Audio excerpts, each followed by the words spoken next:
सर्वेभ्यः नमो नमः।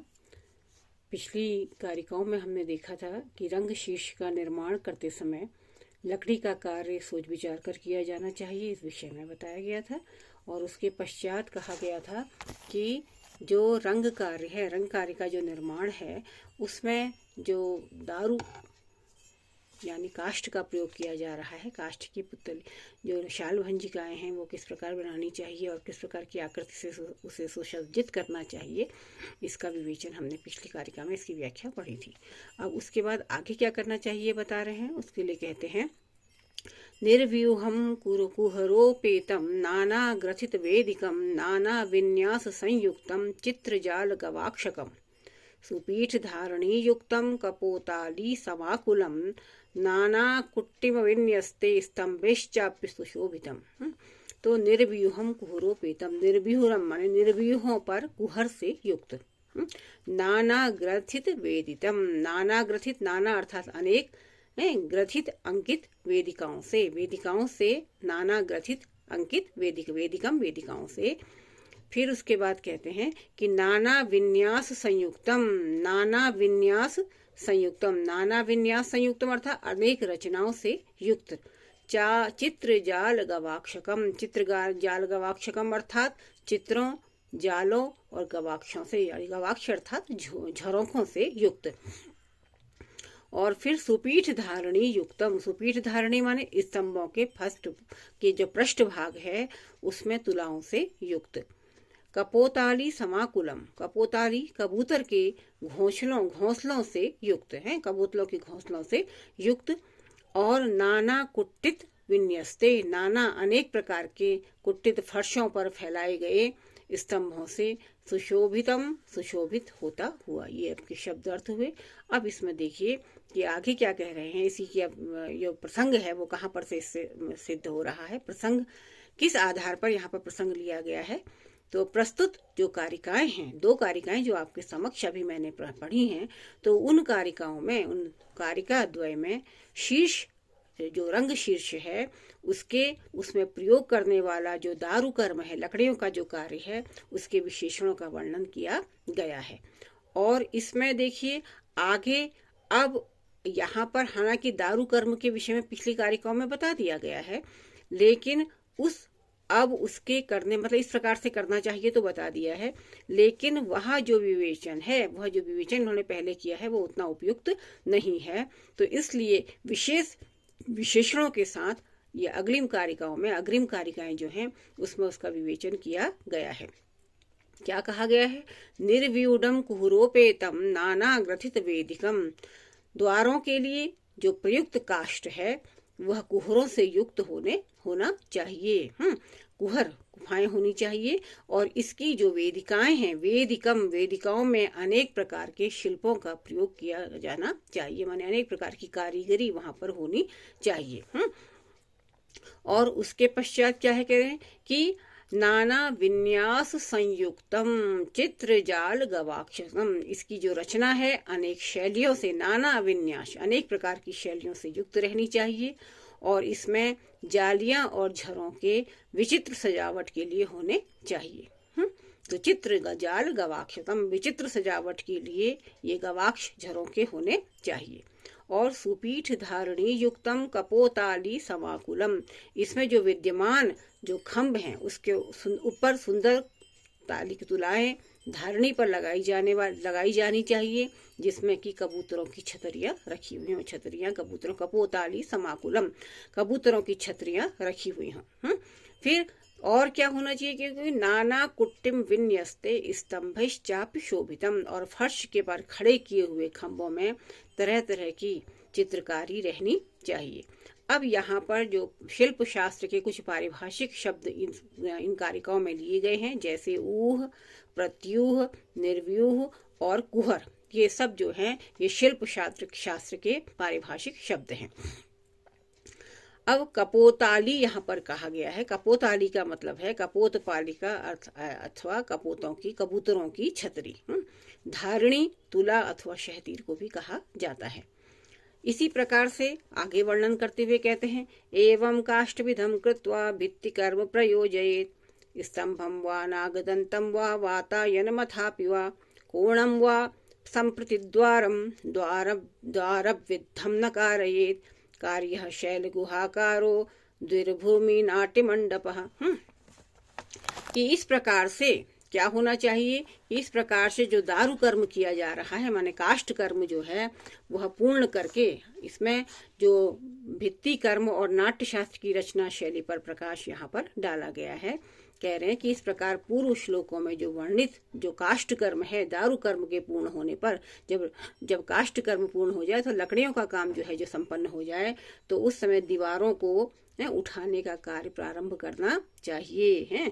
एवं काष्ठ विधम कत्वा भक्ति कर्म प्रयोजन, दीवारों को उठाने का कार्य करना चाहिए। स्तंभम व नाग दंतम व वातायन मथापि वा, और दीवार बनाते समय कोई खंबा है, नागदंत खूंटी है, वातायन झरों का अथवा कोई भी कोना किसी दरवाजे के सामने नहीं आना चाहिए। समझ गए? तो दीवार बनाते समय कौन कौन सी सावधानियां अपेक्षित हैं कि दीवार बनाते समय कोई भी खंबा, खूंटी, झरोका इत्यादि अथवा कोना किसी भी दरवाजे के सामने नहीं होना चाहिए।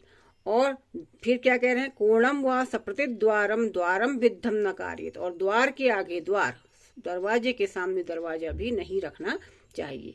कार्य शैल गुहाकारो द्विर्भूमि नाट्य मंडप, और पर्वत की गुफा के आकार का जो 2 मंजिल नाट्य मंडप बनाना चाहिए। नागदंत का अर्थ क्या है, माने कि पुत्तलिकाओं को धारणार्थ जो कलात्मक ढंग से बनाई गई खूंटियां जो हैं वो नागदंत कहलाती हैं। और ऐसा प्रतीत होता है कि हाथी के दांत अथवा उसके आकार की बनी होने के कारण खूंटी का नाम नागदंत पड़ा होगा। यहाँ भरत ने शैल गुहाकार और नाग द्वार विद्धम कहा है ना, द्विभूमि नाट्य मंडप बनाने का विधान किया है। शैल गुहाकार से तात्पर्य क्या है, पर्वतीय कंदरा के समान आकार वाला नाट्य मंडप। इससे स्पष्ट है कि नाट्य मंडप की छत सपाट न होकर मध्य में ऊंची होती थी। और छत की इस प्रकार की बनावट ध्वनि यांत्रिकी की दृष्टि से पूर्णतया वैज्ञानिक है। इस बात को आप लोग समझ लीजिए। ऐसी छत वाले मंडप में ध्वनियों में प्रतिध्वनि का अभाव होने से जो वाणी जो है, ध्वनि जो है वो सुश्राव्य होती है, अर्थात अच्छी तरह से सुनी जाती है। मंदवातायनोपेतो निर्वातो धीर शब्दवान तस्मिन् निवात कर्तव्यः कर्तृभिर्नाट्य मंडपः गंभीर स्वरतायेन कुतपस्य भवेदिति भित्ति कर्म विधिं कृत्वा भित्ति लेपम प्रदापयेत्। अब आगे क्या करना चाहिए, कह रहे हैं कि देखो इसमें फिर ये कारिका द्वय आपके सामने मैंने उनका वाचन किया, तो इन कारिका द्वय में नाट्य मंडप की रचना विधि पर प्रकाश डाला गया है। क्या कहा है, मंद वातायनोपेता निर्वातो धीर शब्दवान है। तो नाट्य मंडप मंद गति से वायु को प्रवाहित करने वाले झरोकों से युक्त होना चाहिए और तेज हवा से रहित होना चाहिए, गंभीर शब्दों को गुंजायमान करने वाला होना चाहिए, और जिससे नट के स्वर में क्या है गंभीरता बनी रहे। और भित्तियों को उठाने के बाद इन दीवारों पर लेप, यानी जिसको आजकल प्लास्टर कहते हैं, लेप करवाना चाहिए अथवा प्लास्टर कराना चाहिए। अब इसे हम किस प्रकार समझ सकते हैं संपूर्ण कारिका को, कि नाट्य मंडप के निर्माण में इस बात का ध्यान रखना चाहिए कि उसमें वायु का संचार मंद गति से हो, और अर्थात कि उससे क्या होगा कि हल्की आवाज भी, हल्की ध्वनि भी भली भांति सुनाई दे पाएगी। और यदि नाट्य मंडप में वायु का प्रयोग अधिक मात्रा में होगा या फिर तेज ध्वनि के साथ होगा तो नटों का स्वर स्पष्टतया सुनाई नहीं देगा, ठीक से सुनाई नहीं देगा। इसलिए शिल्पियों को वायु रहित नाट्य मंडप का निर्माण करना चाहिए, जिससे कि ध्वनि प्रसारण में किसी भी प्रकार की कोई कठिनाई का अनुभव न हो। भित्ति निर्माण के पश्चात नाट्य मंडप की सभी दीवारों पर लेप लगा देना चाहिए, अर्थात प्लास्टर कर देना चाहिए। क्यों करना चाहिए, जिससे कि उसमें आर्द्रता न हो सके, आर्द्रता का समावेश उसमें न हो। सुधा कर्म बहिस्तस्य विधातव्यम प्रयत्नतः भित्तिष्वद विलिप्तासु परिमृष्टासु सर्वतः। तो अब इस कारिका में कह रहे हैं कि सुधा कर्म बहिस्तस्ते। तो इसमें अभी पहले कहा ना कि पलस्तर करवा लेना चाहिए, तो आगे कह रहे हैं कि जब पलस्तर हो गया तो नाट्य मंडप की दीवारों में पुताई का कार्य भी किया जाना चाहिए। वो कैसे करना चाहिए? सुधा कर्म बहिस्तस्य, तस्य बही नाट्य मंडप के बाहरी दीवारों पर है सुधा कर्म प्रयत्नतः सुधा कर्म माने उसको रंगने का कार्य किया जाना चाहिए। और भित्तिष्वथ विलिप्तासु परिमृष्टासु सर्वतः, और तत्पश्चात जो लेप की हुई और सब ओर से साफ की हुई भित्तियां हैं उनमें चित्रकर्म आदि करने चाहिए, कार्य करना चाहिए। तो नाट्य मंडप क्या भाव निकला, अभिप्राय क्या निकला, इस कारिका का क्या आशय निकला कि नाट्य मंडप की दीवारों पर पिसे हुए शंख, सीप आदि को बालू में मिलाकर चूने से लेप करना चाहिए, लगाया जाता है। और प्लस्तर करने के बाद उसके बाहरी भाग पर सफेद कलई से पुताई करनी चाहिए। दीवारों को समतल और करने के पश्चात ही चिकनी कर लेनी चाहिए प्लास्तर इत्यादि से, और समतल करने के पश्चात ही उन पर चित्रकारी करनी चाहिए। समासु जात शोभासु चित्रकर्म प्रयोजयेत चित्रकर्मणि चाल्येख्या पुरुषा स्त्री जनस्तथा। और समासु माने लीप पोत कर समतल की हुई, जात शोभासु शोभा प्राप्त, चित्रकर्म माने चित्रकारी प्रयोजित करनी चाहिए। चित्रकर्मणि और चित्रकारी में चाल्येख्या आलेखन किया जाना चाहिए। किसका? पुरुषा स्त्री जनास तथा, स्त्री और पुरुषों का आलेखन किया जाना चाहिए। तो प्रस्तुत कारिका में ग्रंथकार ने नाट्य मंडप की भित्ति पर चित्र सज्जा करने पर प्रकाश डाला है। कैसे कह रहे हैं देखो कि समासु जात शोभासु, तो समासु जात शोभासु चित्रकर्म प्रयोजयेत, यानी कि लीप पोत कर समतल की हुई शोभा प्राप्त दीवारों पर चित्रकर्मणि चाल्येख्या पुरुषा स्त्री जनस्तथा, चित्रकारी की जानी चाहिए। और चित्रकारी में पुरुषों और स्त्रियों से संबंधित यानी पुरुषों और स्त्रियों के चित्र बनाने चाहिए। उससे और क्या क्या करना चाहिए?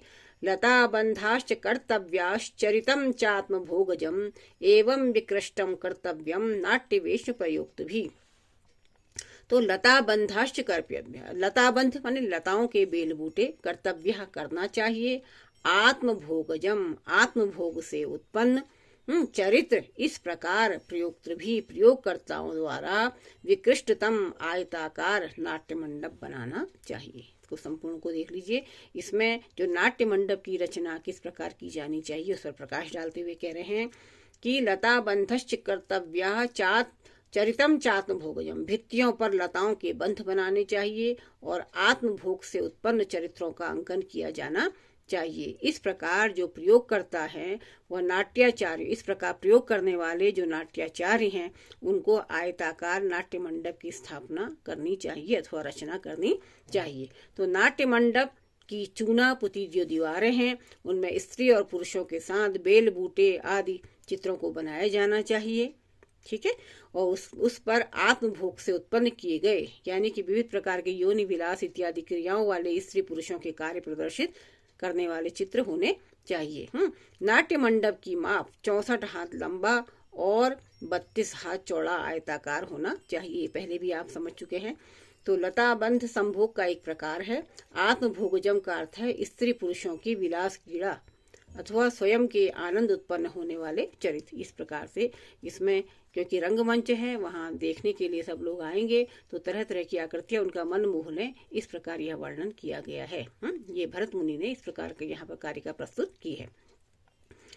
पुनरेव हि वक्ष्यामि चतुरस्त्रस्य लक्षणम समन्ततश्च कर्तव्यः हस्त्वाद्वा त्रिंशदेव च। अब इसके बाद अब ये विकृष्ट मंडप का इन्होंने लक्षण पहले बताया था। तो पूर्व के कारिकाओं में विकृष्ट मंडप का लक्षण बताने के पश्चात जो ग्रंथकार हैं वह इस कारिका में, जो अभी कारिका वाचन मैंने आपके सामने किया था, इस कारिका में चतुरस्त्र मंडप का लक्षण बताने का संकल्प करते हैं। कह रहे हैं कि अब मैं चतुरस्त्र जो मंडप है उसका लक्षण आपके समक्ष प्रस्तुत करूंगा। तो कह रहे हैं पुनरेव ही वक्ष्यामि, पुनः मैं कहने जा रहा हूँ कि मैं पुनः चतुः मंडप का है लक्षण बता रहा हूँ।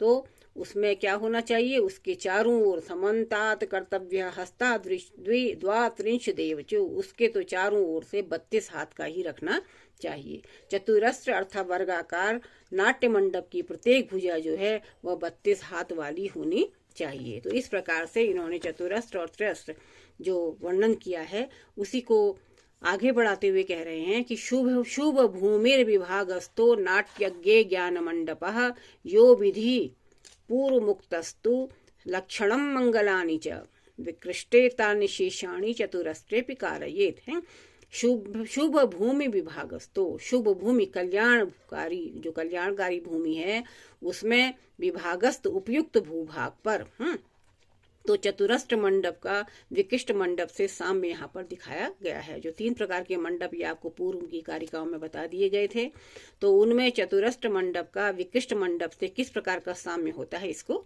बताया है कि नाट्य शास्त्र के वेत्ताओं को, जो नाट्य शास्त्र के जानने वाले हैं, सुधी विद्वज्जन हैं, उनके द्वारा कल्याण कह रहे हैं कि क्या करना चाहिए, शुभ भूमिर विभागस्थो है, शुभ कल्याणकारिणी भूमि का चयन करके है उपयुक्त भूभाग पर नाट्य मंडप की रचना करनी चाहिए। नाट्यज्ञ किसके द्वारा करनी चाहिए, नाट्यज्ञ ही, जो नाट्य शास्त्र के ज्ञाता हैं उनके द्वारा।